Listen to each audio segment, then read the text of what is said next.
Je suis sortie de l'eau et je regardais autour de moi avec anxiété. J'ai encore entendu le grattage effrayant, suivi d'un couinement pitoyable. Mon Dieu, c'était vrai ou je devenais vraiment folle? Mais à ce moment-là, il y a eu un coup effrayant sur les tuyaux. Mon cœur battait à tout rompre. Je suis sortie prudemment de la piscine et j'ai écouté. Les tuyaux menaient à une sorte de sous-sol. Tremblante de peur, je me suis lentement dirigée vers sa source. Je suis entrée dans le dortoir du collège il y a quelques mois et j'ai tout de suite su qu'on ne pouvait faire confiance à personne ici. J'avais appris cela depuis que j'étais enfant. Après que notre maison a été cambriolée et que tout ce qui pouvait être volé l'a été. À cause de cela, ma famille était pauvre et je suis devenue méfiante de tout et j'évitais les gens. J'avais peur de répondre au téléphone, j'allais seule et je ne communiquais avec personne. Après tout le monde peut tricher.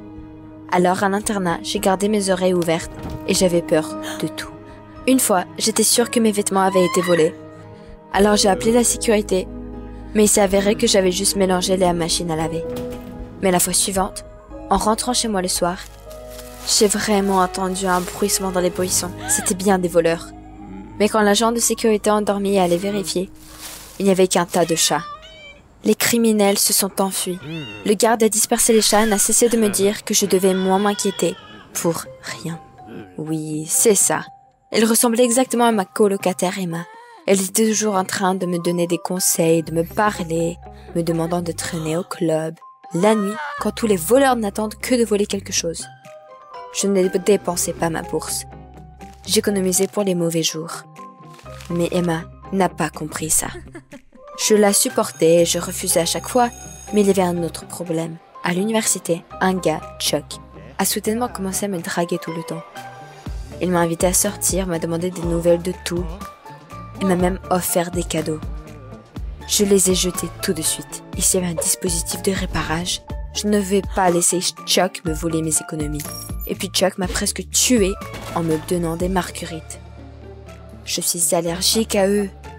J'ai failli suffoquer ce jour-là et j'ai tout de suite su que Chuck n'était pas ce qu'il semblait être au premier abord. Il préparait vraiment quelque chose. J'ai confirmé mon intuition lorsque Chuck est venu me voir à l'université et m'a dit qu'il allait m'avoir par tous les moyens nécessaires. Même à ce moment-là, je me sentais mal. Et quand j'ai entendu un bruissement sous la fenêtre la nuit, j'ai su que c'était Chuck. Il m'harcèle, il est fou. Tu ne peux pas le laisser comme ça. Tu dois te protéger. Je n'avais pas d'argent pour un système d'alarme classique, alors j'ai installé des pièges dans toute la pièce. Souricières, pièges et même une corde en travers du sol. Il fallait me rassurer. Ma voisine, Emma, qui le regardait, m'a simplement dit de me détendre et de ne pas être nerveuse. Le garçon était tombé amoureux et je dirigeais une opération pour l'attraper. Ne pas être nerveuse? Emma, comment n'as-tu pas compris ça depuis le temps? On ne peut pas faire confiance à personne dans ce monde. Toute la nuit, je n'ai pas pu dormir car je me demandais si Chuck allait revenir. J'ai écouté chaque bruissement. Soudain, quelqu'un a toussé sous la fenêtre. Je me suis immédiatement précipitée vers la fenêtre. J'ai pris un vase sur la table et je me suis préparée à me défendre. Comme si le temps avait ralenti, j'ai vu la main d'un homme apparaître sur le rebord de la fenêtre. J'ai attrapé le vase et je me suis préparée à me défendre. Et puis Chuck est passé par la fenêtre. J'ai pris un coup, mais il allait droit dans la souricière et a hurlé de douleur. Bien fait pour toi, salaud. Tu veux me voler? Je lui ai crié dessus et l'ai chassé. Puis j'ai claqué la porte et l'ai verrouillée. Je n'ai pas pu dormir cette nuit-là. Je n'arrêtais pas de penser que Jug me regardait toujours. J'ai eu un sentiment de malaise toute la journée et le soir, j'ai décidé d'aller nager dans la piscine. Ça me calme toujours. Que j'ai fait exprès d'y aller plus tard, quand la piscine était vide, pour nager tranquillement toute seule et me détendre. Mais au deuxième tour, j'ai soudain entendu des bruits étranges, grincements et crissements en même temps. On aurait dit que ça venait de derrière un mur. J'ai essayé de l'ignorer, mais cela se reproduisait encore et encore. N'en pouvant plus, j'ai regardé partout dans la piscine, sous les bancs et dans tous les coins, mais rien. Et le son était toujours là. Non, il faut le faire savoir à quelqu'un. Je me suis ressaisie et je suis allée voir le gardien, mais il ne voulait pas m'écouter. Il a dit qu'il en avait assez de mes plaintes sans fondement. J'étais juste paranoïaque, c'est tout. Seul un psychiatre pourrait aider. Ces paroles m'ont offensée et je suis immédiatement retournée dans ma chambre. Les bruits dans la piscine me mettaient mal à l'aise. Et l'idée que Chuck puisse me regarder me donne la chair de poule. Flea Bon. Emma a vu mon état et a commencé à me remonter le moral. Elle m'a incité à regarder un film ensemble ou à organiser une soirée pyjama. Je lui ai jeté un regard suspicieux. Ouais, je vais m'endormir et elle va appeler ce fou de Chuck. Et ils sont dans le coup. Je préfère retourner à la piscine et nager correctement.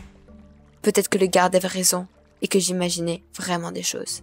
Mais juste au moment où je suis entrée dans la piscine, j'ai entendu à nouveau cet horrible grincement et ce hurlement derrière le mur. Mon Dieu, est-ce que je deviens folle?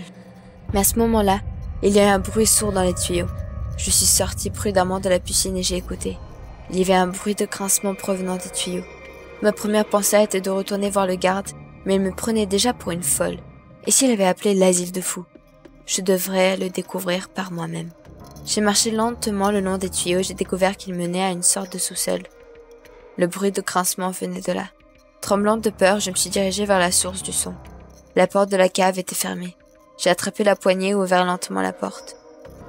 Mais je ne pouvais pas voir l'intérieur, il faisait trop sombre. J'ai descendu quelques marches avec précaution. Et j'ai louché, m'habituant à l'obscurité. Il y avait une odeur de brûlé dans la cave. Mais c'était assez calme. Mais alors qui faisait ces bruits? J'étais sur le point de rentrer quand soudain quelque chose a bougé sous mes pieds. Non, sauvez-moi! J'ai sauté sur place avec effroi, j'ai trébuché et j'ai volé en bas. Et après la douleur aiguë à l'arrière de ma tête, il n'y avait que l'obscurité. Je me suis réveillée dans la chambre et j'ai vu le visage de Chuck. Il était penché sur moi. Je l'ai immédiatement frappé au visage et j'ai rampé. Mais derrière Chuck se tenait Emma, ma colocataire, avec quelque chose qui scintillait dans ses mains derrière son dos. Mon Dieu, c'est un couteau. Je savais qu'ils étaient dans le coup, c'est la fin pour moi. Les larmes ont coulé sur mes joues. Non, s'il vous plaît, ne me tuez pas, je ne dirai rien à personne. Mais Emma a retiré sa main de derrière son dos, mis de côté sa fourchette à gâteau et m'a regardé avec inquiétude. Mais on va rien faire du tout, s'est-elle exclamée. On vient de te sauver. Sauver? Quoi? Chuck s'est frotté la joue et m'a dit qu'il voulait s'excuser pour l'incident de la fenêtre. Alors il est venu au dortoir, et puis m'a vu marcher vers le sous-sol. Il s'avère que je suis tombée dans l'escalier effrayée par un chaton. Chuck m'a portée à la maison et Emma faisait un gâteau pour me remonter le moral et enfin apprendre à mieux me connaître. Je ne pouvais pas le croire. Avoir peur d'un chaton et se méfier de tous ceux qui vous entourent. J'ai ri aux éclats. Chuck a souri et m'a tendu le chaton. Celui dont j'avais peur. Apparemment, lorsque les gardes dispersaient les chats, le bébé a repoussé les autres et est resté caché dans la cave. Il n'était pas du tout effrayant, au contraire. Il était doux et affectueux. Chuck, Emma et moi nous sommes assis pour manger du gâteau. Et à un moment, Chuck m'a demandé discrètement si je voulais sortir avec lui. Par habitude, je voulais dire non, mais je me suis soudainement rappelée. À cause de mes peurs, je me suis privée d'une vie normale. Je gaspillais mes nerfs au lieu de profiter du moment. C'est assez. Maintenant, je serai heureuse. Et je ne tirerai que de la joie de la vie. J'ai souri à Chuck et lui ai dit que j'aimerais sortir avec lui, dès que je suis arrivée au club avec ma nouvelle amie Emma. Aujourd'hui, ma nouvelle vie a commencé. Vous aimez la vidéo? Abonnez-vous, mettez un like et soutenez la chaîne. Merci!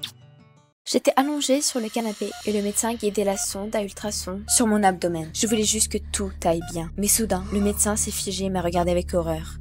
Mon cœur battait à tout rompre. Et puis le docteur a expiré. Votre bébé est un démon. Mon cœur a chuté, mes yeux se sont tendus. Pas ça. Je n'avais même pas pensé à être enceinte avant. Au lycée, j'ai eu l'amour de ma vie, Hiro. Je pensais que rien ne pouvait nous séparer, mais ensuite, j'ai découvert qu'il me trompait. C'était un gros coup. Et je ne pouvais plus faire confiance aux hommes. Cet incident m'a fait transformer en une dure à cuite qui sortait tout le temps et changeait de petite amie comme de chemise. Mais un jour, ma vie a changé radicalement. J'ai rencontré Fred et je suis vraiment tombée amoureuse. Bien sûr, j'avais nié au début, pensant que nous avions une liaison pendant quelques semaines. Mais Fred n'était pas comme les autres. Il prenait soin de moi, m'aidait toujours et ne m'a jamais laissé douter de sa loyauté. Il ne s'intéressait à personne d'autre que moi. J'essayais de prendre mes distances, mais Fred continuait à m'inviter à sortir, à me faire plaisir avec de petites choses. Et avant que je ne le sache, je suis tombée éperdument amoureuse. Ainsi, au lieu de quelques semaines, nous étions ensemble depuis 6 mois et je ne pouvais pas imaginer la vie sans Fred. C'est le seul qui m'a rendue vraiment heureuse. Après mes rendez-vous avec Fred, je sortais traditionnellement avec mon amie Lara. Nous allons à l'université ensemble et elle savait tout de moi. Et donc, le lendemain du jour où Fred et moi avons fêté notre semi-anniversaire, je suis allée au café avec Lara. Je lui ai raconté en détail que Fred m'avait fait la surprise d'un pique-nique au bord de l'eau. Il avait commandé ma cuisine italienne préférée et le meilleur vin. Et ensuite, alors que nous nous promenions, il a dansé avec moi sur les chants de musiciens de rue. C'était si romantique. Mais pendant la majeure partie de l'histoire, Lara m'interrompait. Elle faisait toujours ça. Elle demandait quel film Fred aimait, quel vin il buvait. J'ai arrêté d'y faire attention, il y a longtemps. Mais quand j'ai fini de parler, Lara a soudainement annoncé que Fred n'était pas du tout mon type. J'ai failli m'étouffer avec ce que j'avais entendu et je le regardais choquée. « Qu'est-ce que tu veux dire ?» Lara m'a dit que Fred était un coureur de jupons et que je n'étais qu'un jouet pour lui. Il m'aime pas. Ma mâchoire est presque tombée. Pourquoi penserait-elle ça? Fred n'est pas un trompeur. Mais Lara a continué à insister, disant que Fred s'enfuirait à la première occasion. Je n'en pouvais plus, j'ai crié à Lara de se taire. Fred et moi sommes ensemble depuis longtemps et nous nous aimons. À quoi Lara a ajouté que nous allions rompre de toute façon et est partie. Je suis si confuse. Qu'est-il arrivé à mon ami? Nous n'avions jamais eu de dispute avant. Et pourquoi Lara penserait-elle que Fred est un coureur de jupons? Je suis allée à l'université le lendemain, espérant me réconcilier avec Lara, mais elle était introuvable. Bizarre. Peut-être qu'elle était malade. J'ai marché pensivement vers mon casier et je me suis figée. C'était comme si quelqu'un avait crocheté la serrure. J'ai rapidement ouvert mon casier et ouf, toutes mes affaires étaient là. Mais mes yeux sont tombés sur une enveloppe blanche. Je ne me rappelle pas en avoir une. Il y avait une sorte de note dedans et un test de grossesse non utilisé. Je n'ai rien compris et j'ai rapidement lu la note. Quelqu'un me félicitait d'être enceinte. C'est quoi cette blague idiote? J'ai claqué mon casier et décidé de commander une pizza à la cafétéria. Mon plat préféré m'a toujours fait du bien. Mais dès que j'ai mangé une bouchée, j'ai failli vomir. C'est quoi ce délire? J'adore la nourriture italienne. Le mot dans mon casier et le test que j'avais trouvé me sont revenus à l'esprit. J'ai eu un frisson. Et si ce n'était pas une blague? J'ai regardé mon estomac. Je pense que quelque chose a bougé à l'intérieur. Oh non! Laissant tomber la pizza, je me suis précipitée vers mon casier et j'ai sorti le test. Mon cœur battait à tout rompre alors que j'ai couru vers la salle de bain. Je devais le découvrir maintenant. Pendant que j'attendais le résultat, je priais mentalement. Pourvu que ce ne soit pas de lignes. J'ai serré les yeux et regardé le test en expirant. Et à cette seconde, mon cœur s'est effondré. Ce n'était pas une blague.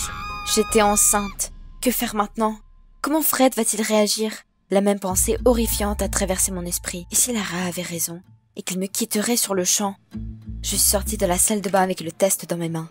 Soudain, je suis tombée sur Lara. Elle m'a jeté un coup d'œil et a remarqué avec sarcasme que j'avais pris du poids. Mon estomac a grandi ou quoi? Un frisson a parcouru ma colonne vertébrale. J'ai caché le test derrière mon dos et j'ai couru vers la sortie. Quelqu'un savait que j'étais enceinte avant moi. Je ne pouvais pas le croire. Mais j'étais encore plus inquiète pour Fred. Les mots de Lara étaient encore dans ma tête. Il te quittera à la première occasion. J'ai eu les larmes aux yeux. Non, il faut tout confirmer. Les tests peuvent être faux, n'est-ce pas? J'ai immédiatement cherché sur Google la clinique la plus proche et je m'y suis précipitée. Le docteur m'a vu tout de suite. J'étais donc là, allongée sur le canapé, et le médecin a déclaré que mon futur enfant était un démon. Je n'arrivais pas à y croire et je pleurais ouvertement. Comment est-ce possible? C'est un vrai cauchemar. Comme si elle avait entendu mes pensées, le médecin m'a montré une échographie. Il est devenu plus difficile à respirer. Au lieu d'un bébé, l'image était celle d'un diable avec des cornes et une queue. Mes yeux se sont immédiatement assombris. J'ai failli m'évanouir et le médecin a immédiatement mis de l'ammoniac sur mon nez. L'odeur piquante m'a fait reprendre mes esprits, mais ce ne m'a pas fait du bien. Mon bébé est un démon. Et le médecin a ajouté prudemment que je n'avais plus m'inquiéter. Je pourrais faire plus de dégâts au bébé. Mais je ne veux pas de bébé, surtout pas un monstre. Les larmes ont immédiatement monté à mes yeux. J'ai demandé tranquillement si je pouvais avorter, mais le médecin a secoué la tête. À cause de la loi, seulement avec la permission du père. J'étais terriblement déprimée. Et j'avais terriblement peur de parler de la grossesse à Fred. Après tout ça, j'étais déjà sûre qu'il allait me quitter. Mais y avait-il un autre moyen? J'ai sangloté, non. Fred devait le découvrir. Les mains tremblantes, je l'ai appelé et je lui ai demandé de me retrouver dans le parc en face de la clinique. L'attente était terrifiante. J'imaginais comment Fred réagirait à la nouvelle de ma grossesse et j'ai presque pleuré. En plus de cela, je tremblais d'inquiétude. Fred me quitterait. Lara avait raison. Lorsque Fred est arrivé, il avait l'air terriblement inquiet et m'a immédiatement pris dans ses bras. Me demandait ce qui n'allait pas et pourquoi j'étais si pâle. Je l'ai fixé dans les yeux, incapable de dire les mots. Mon cœur battait à tout rompre. J'ai soupiré bruyamment et fermé les yeux. Peu importe ce qui allait se passer.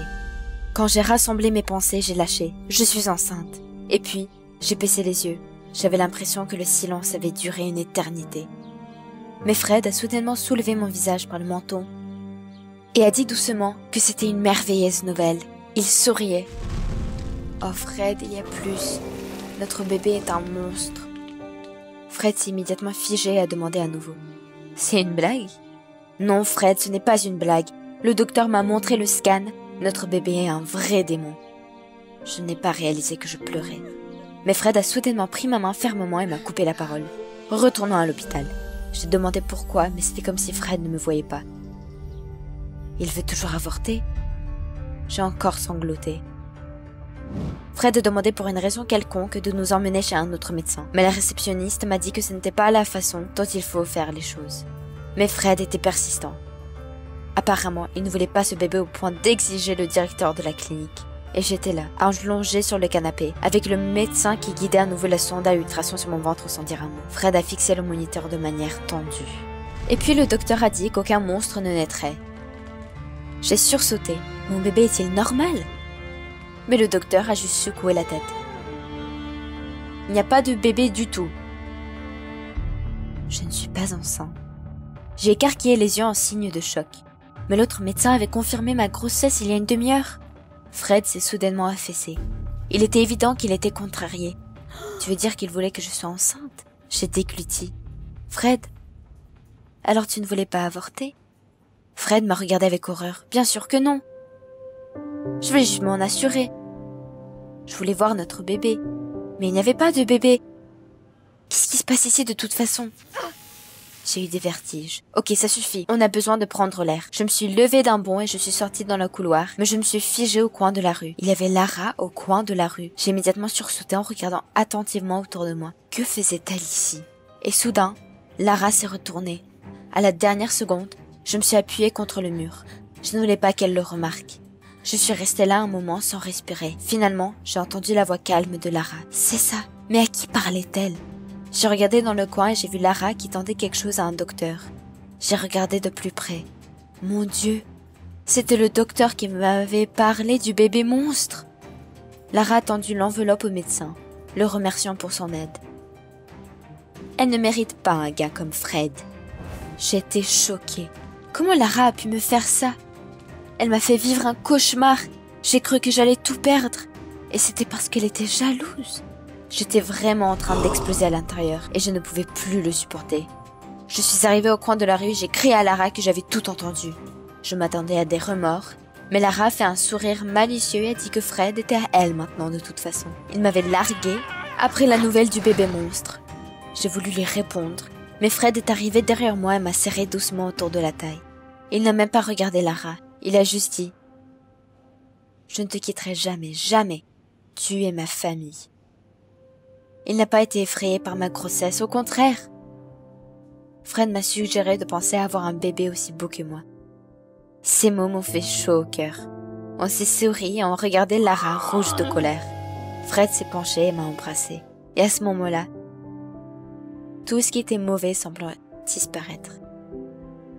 Rien que le baiser de Fred m'a rendue la plus heureuse du monde. Cette histoire vient de prouver qu'il était mon véritable amour. 1 an s'est écoulé depuis cet accident. Et maintenant, Fred et moi avons un bébé, Billy. Et c'est le plus beau bébé du monde. Pas du tout comme un monstre. Même s'il nous empêche parfois de dormir la nuit. Je n'en veux pas à Lara car, sans elle, nous n'aurions pas Billy. Mais, j'ai choisi mes amis beaucoup plus soigneusement depuis. Un vrai ami ne ferait jamais rien pour te blesser. Vous aimez la vidéo? Inscrivez-vous et mettez un like. Soutenez la chaîne. Merci.